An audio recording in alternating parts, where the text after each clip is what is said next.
and eczema, ang pinaka-importante dyan is to know kung ano yung cause, kung ano yung dahilan kung bakit nagkakaroon ng mga pangangati ng kamay. Kadalasan kapag yung kamay ang pinag-uusapan sa dermatology, it's occupational. So, kunyari, isa kang nurse or doctor, parating exposed yung kamay mo sa paggamit ng mga latex gloves, pwede ka magkaroon ng allergy dun sa latex gloves. So, maganda talaga you consult a board certified dermatologist para ma-recommend ko ano yung tamang gamot na ipapahid sa iyong kamay.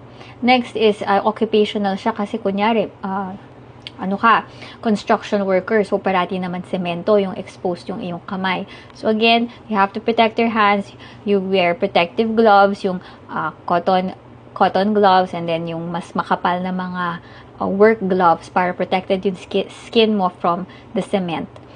Even water, which we think na it's harmless sa ating katawan, if you wash your hands too often, parating basa yung kamay, it can also trigger an eczema or a dryness ng skin. So, like I say, always consult a dermatologist. If you're in La Union, I would love to meet you. Come visit me here in the clinic.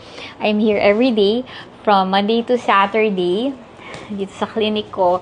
I know I haven't been able to post content for the past few months. I've been super busy, and but I'm here every day. I would love to meet you. Kung taga saan ka man, kung nandito ka sa La Union, come visit me here in Skin Matters sa San Fernando.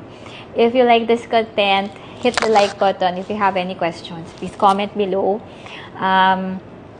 Thank you so much for all the support, and I hope I'll see you on the next video. Bye!